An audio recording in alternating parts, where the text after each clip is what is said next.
Hello, আসসালামু আলাইকুম। সবাইকে ফাইদুল ব্লগে শুভেচ্ছা। আশা করি আপনারা ভালো আছেন, আমিও ভালো আছি। তো আজকে আমি শুধু ভাত রান্না করতেছি। সকাল কি বলতে গেলে ঘুম থেকে উঠেছি 12টায়। তো আবার ননদ এসেছিল, তো উনি আবার ভুনা খিচুড়ি দিয়ে আসছেন। তো ভুনা খিচুড়ি খেয়েছি। তো আর রাত্রে কালকে মেহমান এসেছিল, তো ওটার জন্য আবার পোলাওগুলো বাকি ছিল, তো এখন আমি গরম করে নিয়েছি। আর গরুর মাংসটা ডিপে রেখে দিলাম। আর এখানে মুরগি রেখে দিচ্ছি। মুরগি নিয়ে আজকে খাচ্ছি।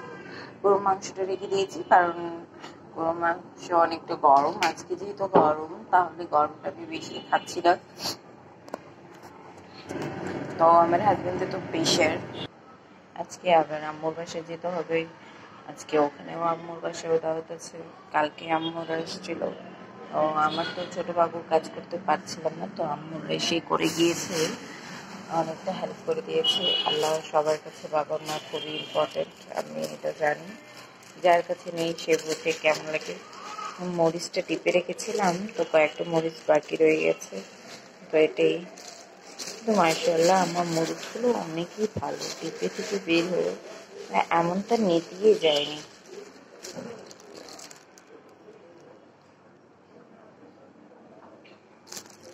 লাইটগুলো অফ। কয়েকটা মরিচ আছে, সব মরিচ শেষ।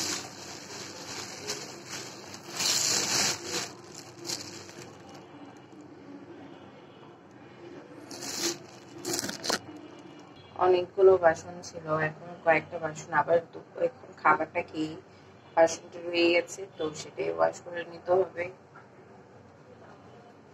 ছোলকা রয়ে গেছে খেরার, আমি সবটা ওয়াশ করে নিব সুন্দর করে। আর রাত্রি সব বাসনটা ধোয়া হয়েছে। আমি এখানে 2টা বাসন ওয়াশ করে নিব সুন্দর করে। আর রাত্রি কাজ করার কারণে এখন ঠান্ডা লেগে গেছে, মানে আমি রাত্রে ঘুমাতে পারছিলাম না, অনেক কষ্ট হচ্ছিল ঘুমাতে। আর আমার ছেলেটাও ঘুমিয়েছিল, এখন উঠেছে। ছেলেটা উঠেছিল সকাল 8:30টায়, তো ওর দাদুর কাছে ছিল, একটু একটু আবার আমার কাছে ছিল। এইভাবে আমার ফ্রিজের অনেক 12টা বেজে গেছে, অবস্থাটা খারাপ ফ্রিজের। মেলো করে রাখা, সবকিছুই গোছানো হয়নি এখনো। এটাও ভুট্টা আছে, ভুট্টাটা আমি ফুলিয়ে রেখেছিলাম, ওটা এখন সিদ্ধ করে নেব।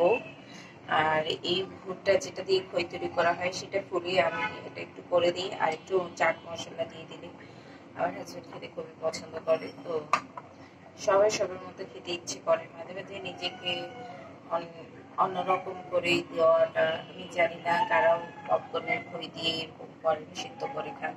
তারা তো টুকটাক কাজ শেষ, এখন ঘর গুছিয়ে নেবো। আম্মু বাসায় আবার যেতে হবে, সব গুছিয়ে নিতে হবে, বাচ্চাদের জন্য ইউনিফর্ম ড্রেসগুলো সব গুছিয়ে নিতে হবে। আল্লাহ হাফেজ, সবাই ভালো থাকবেন, সুস্থ থাকবেন,